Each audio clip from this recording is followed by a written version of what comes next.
everybody. Welcome back to the Nonprofits. All right, folks, let's see what happens when religious fervor and rehab rhetoric get mixed together with zero oversight. And guess what? Child abuse. Jason is going to tell us about this awful thing. Welcome back to the Nonprofits. Go ahead, honey. Well, I mean, here we go again. Another religious group. This one's centered around housing children. They're getting a lot of attention for the questionable treatment of their residents. The name of the place is Shekinah Glory Camp. Again, the word is Shekinah. I grew up with this word. It's an evangelical rehab group for Burmese Chin refugees. They've been accused of harming these children, having 88 of these kids removed from their grounds and placed in various forms of custody, including foster care and other housing. Is this another, glaring example of a faith-based program that exploits the vulnerable with little to no oversight? Or are they just misunderstood and being targeted because of their love for Jesus? Hopefully the three of us can try and figure it out. And I'm really not convinced that it's going to be that difficult. This story is from kcci.com. It's by Kelby Wingert and came out on June 16th, 2025. Back to you, Helen. So I do want to give a small shout out to the 15-year-old that called authorities because it was really bad. So bad that a 15-year-old had to report to authorities of the serious abuses that are going on at this camp. So great job to that child for stepping up because I'm sure it was not easy to do so. Okay, I'm a little tired of these stories. It seems like there's one way too often I don't know, like I'm exhausted, guys. I'm exhausted with having to talk about child abuse all the time, especially under the cover of religion and people saying like, we're the good people. And then this is where some of the most egregious shit happens. Yep. So, Jason. Given how loaded terms like Shekinah glory, deliverance, and discipleship are in evangelical cultures, what red flags should we be recognizing with these groups start operating camps or rehab programs, especially with minors involved? Because it's a bit concerning. Well, here's a big problem is that if any of this type of stuff was going on, any type of like housing treatment, where your extended stay over, if any of this was going on in a medical quote, I don't like using the word secular because to me that's like in contrast to stuff that's like not good. So in things that are medically approved with an internal review board and you have actual doctors and medical professionals there, that if anything like what I'm trying to say is you have people pretending and LARPing as medical professionals and raking in money and raking in like government tax exemptions without the oversight that people doing the exact same thing, but not religious have to have. I mean, it blows my mind with my partner, who, as a medical professional, they have a private psychology practice with a group of people. It's insane amounts of licensing, master's degree, over 10 years of experience. We're talking with a very difficult population. I've led groups before. I'm starting up a couple groups here real soon. I've got my degree. I'm getting higher education. I mean, it takes work and you have oversight and licensing, and I have to have people that I report to, and it's all these different things that you have to do. And even then, when you're doing that, you're only allowed to do this much. These people are housing these children. These are children, people who don't even have the ability to speak for themselves. They have no representation. That it blows my mind that the mere fact that this is religious, that people are allowed to do this. And I agree with you, Helen. How often do we need to keep seeing this? Like, this needs to be abolished. Just like where we've seen these, pray the gay away, queer camps. We know that that's evil and we know that it's harmful. I don't use that word often. This is the same shit. This has to be abolished and this has to be deemed criminal.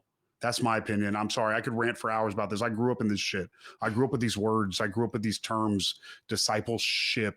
Well, all that means is coercive control, where they're going to follow the bite model and suck your fucking brains out. That's what they're going to do, and suck your will out. I'm sorry. I'll shut up. I'm ranting. Sorry. Please, Helen. No, it's fine. This is the type of stuff we rant about because it's ridiculous, because we have such a problem with the sort of like faith-based smoke screens that keep propping up. It's like, well, it's religious, so it's good. You know, that's the default. And you would think over and over and over again of this type of crap happening, that people would be like, maybe we should do something. Maybe we should get rid of that tax exempt status, or at least put more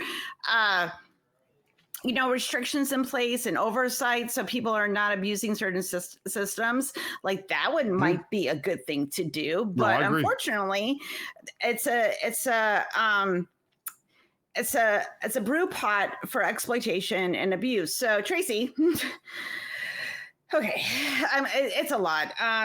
So I'm going to shift gears a little bit. So there's very little confirmed in the case, especially in the article that we read. And there were some extreme claims going on about like human trafficking, which I don't think we should be throwing around lightly, because that's another huge problem that is, this is bad, but this is a separate thing than when we're talking about human trafficking. And I think that, what responsibility do you think the press has and actually reporting what was going on? Or do you think they wanted to sensationalize it rather than looking at the actual facts of what the abuse was, that was going on? So I tried looking around and trying to find other articles, and I heard little, like you said, whispers here and there of that. So there were a few places claiming that a human trafficking investigation had been opened. I couldn't find anything like any law enforcement agency saying that. And I went to the county sheriff's website and I looked at what they've released, and they have released very little. It seems to be an ongoing investigation. And so we don't know as of right now what all was going on. We can say it was almost certainly not ideal. Otherwise, there wouldn't have been a reason to remove the children. Yep. There wouldn't have been reports that were substantial enough that the children had to be removed. So something was clearly going on, and I think that the press are doing. Honestly, as far as I saw, I thought that the press is generally doing a good job of not overstating what they know. I think that they're doing a bad job of just of seeding in things that may not necessarily be true. But I definitely buy that something untoward was going on. I just don't know what. That's what's going on. Kids got removed. But the thing is, these places, that's abuse, and they got removed. Kids got removed. Something bad happened. I just don't know what. I think that's because if investigators did open up a human trafficking investigation, that's still an ongoing investigation. So there's not something they can really comment on anyway, with an ongoing investigation. So I understand. I don't think. I'm glad they're reporting about this, because I'm a little sick and tired of just reports going on and not actual things being done. So this type of shit doesn't happen over and over again. That's more my concern, but I do appreciate that the press is reporting on it. But also I think if you start tossing around things like human trafficking, but you don't actually know if human trafficking is going on, you got to be really careful about how that's being used. Well, I think we've all sufficiently displayed an appropriate level of skepticism, addressing that which we can know and that which will ultimately be speculation. But I think Jason had a lot to say on this particular topic. You were saying that you grew up around this kind of language, these kind of abuse programs, like you were saying, the pray the gay away sort of deal. Maybe not necessarily that, but you know, and so from what you understand about what is likely to happen in a situation such as this,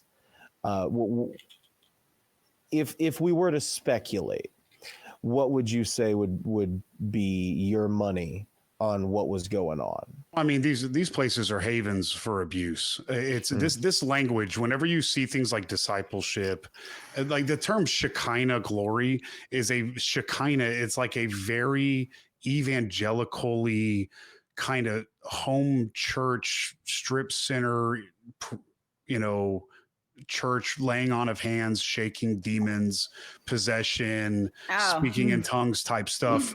But like, to an umpteenth degree, but it's very misogynistic, very, you know, women are subservient.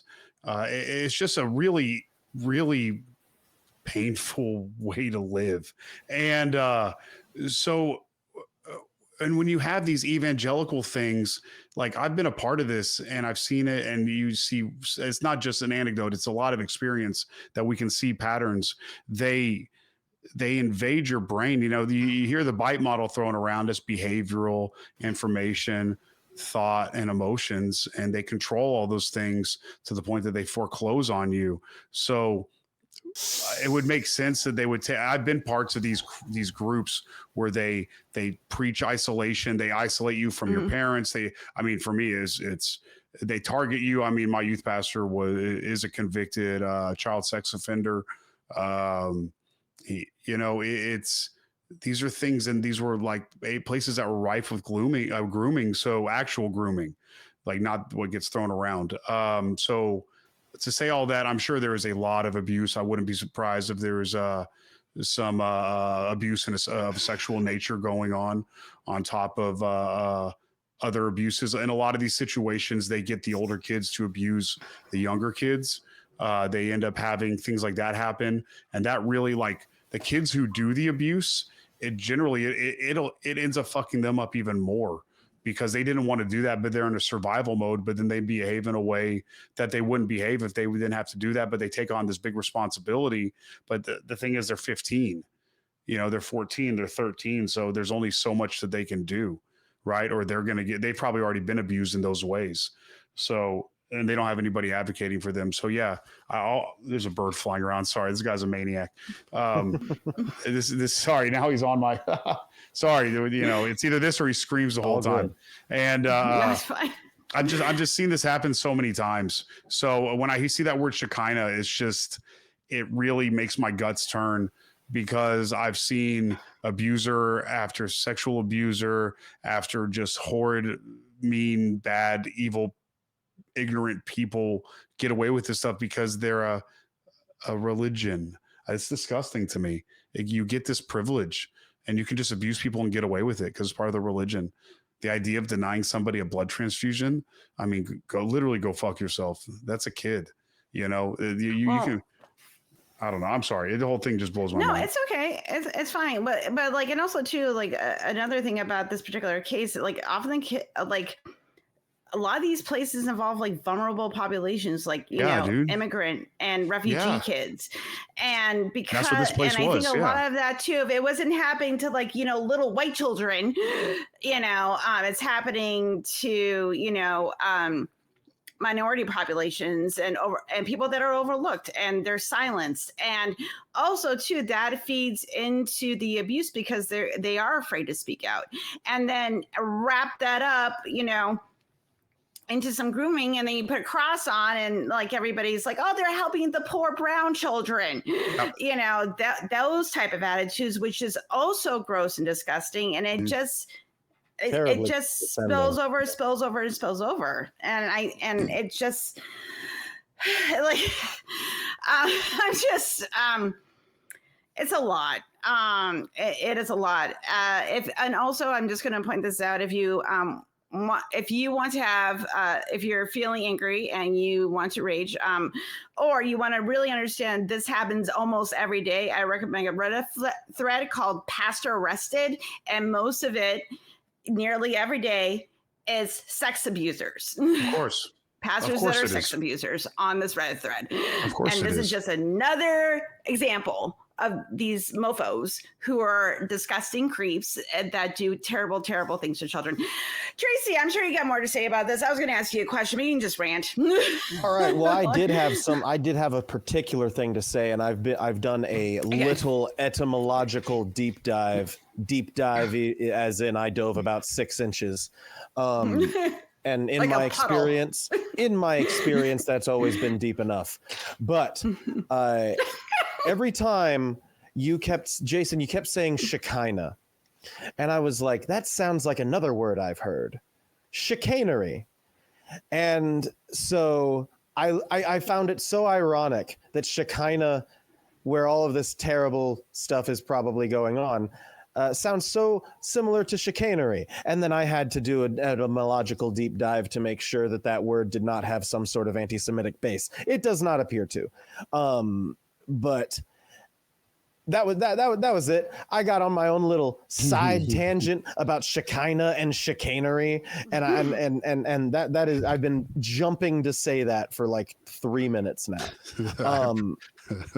But what I will say is I don't really have toxic experiences to draw from prior to being an atheist with Christians. My upbringing, where religion is concerned, was I was a Catholic in a majority Catholic state. And I was white and I was big and so like I didn't really get messed with. I didn't really get bothered. I did the things I was supposed to do, and then we didn't talk about it aside from that. But I do understand that these things can happen. I find it incredibly painful because when I was a believer, there's just this implicit trust of members of the cloth that I even have to struggle with in my day-to-day. I hear about like, oh, this person was a pastor, and I have a knee-jerk reaction of, oh, they're a good guy. That's so interesting. And I just have that built into me now. I will trust a member of the cloth to be a better person than not. And I get these reports and I buy these reports and I understand that they are more likely to be true than not. And it's just one of those things that I have to deal with. Cause like I accidentally punched my pastor in the face. He was a priest. He wasn't a pastor, but I accidentally punched him in the face one time because I was doing the thing that kids do where they just like throw their fists in the air in joy. And he was right there and I punched him in the face. And I just think about, okay, well, I had this relationship with one of my priests that I had over my lifetime. And that's like the only significant memory I have with a priest. Wild. But I think about like all of these kids who go through these harmful scenarios with somebody they ultimately trust. Like I see it along the same lines as a parent or a grandparent, somebody who is in a societal office, if you want to call it that, where you should be able to trust them. The person who raises you, your father, whether they fathered you or not, you should be able to trust them. Yeah, the guy that I mentioned, he positioned himself as my father figure for years and took advantage of the fact that I had an absent father and was clearly neurodivergent and queer. So he definitely took advantage of that and other kids. And yeah, it's one of those things. It's and you don't see any way out. I don't know. It's just crazy that these for me, it's weird to hear that somebody who was raised religious wasn't fucking tortured by it. you know, but it's interesting because I didn't trust anybody. We were taught to only trust God. And like, so, and it's weird when I talk to people who are like raised Catholic or are still Catholic, they're like, the church fathers, the authority of the fathers, the authority of the church. And I'm like, what? I was taught the authority of the Bible and Revelation. So that never landed for me. So it's interesting for me to hear you say that, because I'm punk as fuck. Like, anybody tells me what to do, I'm like, I'm going to think about that. Well, like, because I grew up Catholic. I grew up Catholic myself. And luckily my parents had the wherewithal to not let me alone with adult men, church or not. And my mom was super Catholic, but she also knew that, hey, you know, like, it's our responsibility to look after our children, and only family members or close friends can look after our children. So I dodged that bullet, because I've said this before on the show. My CCD teacher unalived himself after the spotlight scandal started back, you know, in the early 2000s. Mm-hmm. So, luckily, the abuses that happened through the church, it didn't have a direct effect on me, but I've definitely known people, you know, throughout my life where the church definitely did do, performed sexual abuse on children, and it's fucked up, and it's gross, and it's terrible and traumatic and awful. And the fact that we have done story after story after story on the show about the abuses going on in the church, and I feel like, again, this is just another example. And where's the oversight? Why are we doing this now, and why aren't we doing the things to protect children? I got questions. Anyway, final word, Tracy, Jason, final word, 30 seconds. Jason, go. We need to find a way to quarantine these abusers from the rest of society, in order to avoid the harm that people in these privileged positions are allowed to inflict on people and eventually get away with. So I agree. It's very important that in our process that we don't trample upon the rights of those who are not harming anyone. I agree. That's at the end of the day the only thing I can add. I agree. The people who perpetuate harm, this needs to be treated. This is an epidemic globally. Mm-hmm. The privilege that these people get, something needs to be done. So that being said, sorry, it was a bummer of a story, everybody. But you out there have the power and to keep an eye out, watch these mofos like a hawk, and do what you can to protect children in whatever way that you can. If you would like to hear other stories and our other thoughts and opinions on a bunch of different topics, please feel free to click on a video. Please like and subscribe and visit our merch store. Again, we have clothing. All right. And everybody have a good time. Bye. Bye-bye.